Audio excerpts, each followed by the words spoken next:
ছোট সময় আমার বাবা যখন বাইরে থেকে আসতো তখন আমি আমার বাবার হাতের দিকে তাকাই থাকতাম যে আমার বাবা আমার জন্য কি নিয়ে আসছে। আমার বাপজানটাও ঠিক এখন এরকম, বাবা যখন বাইরে থেকে আসে তখন হাতের দিকে তাকাই থাকে যে বাবা তার জন্য কি নিয়ে আসছে সেইটা দেখার জন্য। হ্যালো এভরিওয়ান, সবাই আসসালামু আলাইকুম। সবাই কেমন আছেন? আশা করি আপনারা সবাই অনেক অনেক অনেক বেশি ভালো আছেন। এই তো আজকের ভিডিওটা কিন্তু শুরু করে দিলাম দুপুরবেলা রান্না বান্না থেকে আর কি। আজকে পাবদা মাছ দিয়ে পালং শাক রান্না করব। তো অনেক দিন ধরে পাবদা মাছ দিয়ে পালং শাক খাওয়া হয় না, পালং শাক দিয়ে কিন্তু চিংড়ি মাছই দেখা যায় আমরা বেশি খাই। তবে আজকে পাবদা মাছ দিয়ে রান্না করব, কারণ পাবদা মাছটা আর কি 2 দিন আগে আনা হয়েছে। ভাবলাম যে মাছটাও একদম ফ্রেশ আর শাকটাও যেহেতু একদম ফ্রেশ, শাক দিয়ে খেতে মানে পালং শাক দিয়ে পাবদা মাছ খেতেই বেশি ভালো লাগবে। মাছটা কিন্তু আমি আগেই বসিয়ে রেখে তারপরে এই যে এখন আসছি তরকারি কাটার জন্য আর কি। তো তরকারি কেটে আবার যাব এই যে মাছটা উল্টিয়ে দেওয়ার জন্য। তো তরকারি কাটতে তো বেশি একটা সময় লাগে না, যেহেতু ওই যে শাক কাটতে কিন্তু বেশি সময় লাগে না। অন্য তরকারি কাটতে একটু সময় লাগলো, শাক কাটতে কিন্তু একটু সময় লাগে না। এই তো আমি কিন্তু শাকের মধ্যে ওইরকম বেশি একটা মশলা খাই না, এই জন্য বেশি একটা মশলা দেনি। সামান্য একটু হলুদের ফাঁকি, একটু মরিচের ফাঁকি আর বেশি করে একটু কাঁচামরিচ দিয়ে জাস্ট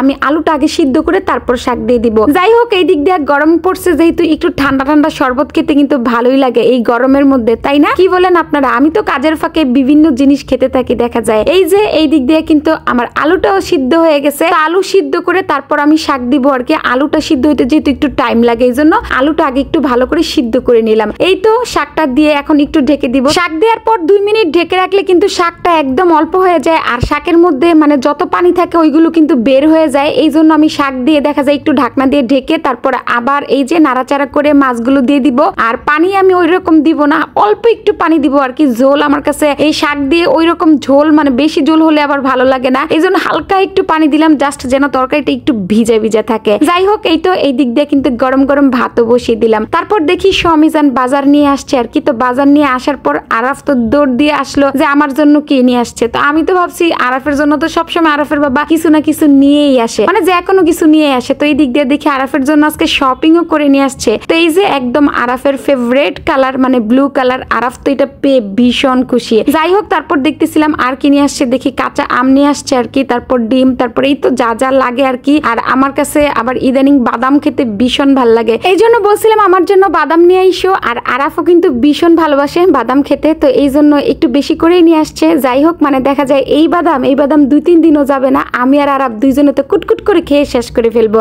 এই যে এই দিক দিয়ে তো বাপজান কি পরিমাণের খুশি দেখেই তো বুঝতেছেন, মানে 2 দাঁত বের করে সে আসতেছে, যেহেতু একদম তার প্রিয় কালারের। যাই হোক, এই তো এই দিক দিয়ে বাজার টাজার গুছানোর পর আইসা দেখি একদম রান্না কমপ্লিট হয়ে গেছে। আজকের তরকারিটা যা হয়েছিল, আর এমনিতেও মানে যে কোনো শাক দিয়ে মাছ আমার ভীষণ পছন্দ। যাই হোক, রান্না বান্না তো শেষ। তারপর বিকেল বেলা ভাবলাম যে একটু সেমাই রান্না করি। তো সেমাই অনেকদিন ধরে খাওয়া হয় না, আর এই সেমাইটা বেশিরভাগ শুকনা খাই, কিন্তু আজকে একদম ভিজা ভিজা করে একটু বেশি করে দুধ দিয়ে রান্না করছিলাম। যাই হোক, আজকের ভিডিও খান আপনাদের কাছে কেমন লাগছে অবশ্যই কিন্তু কমেন্ট করে জানাতে ভুলবেন না, আর ভালো লাগলে ভিডিওটা শেয়ার করে দিবেন। সবাই অনেক অনেক অনেক বেশি ভালো থাকবেন। আজকের মতো বিদায় নিয়ে নিলাম, আল্লাহ হাফেজ।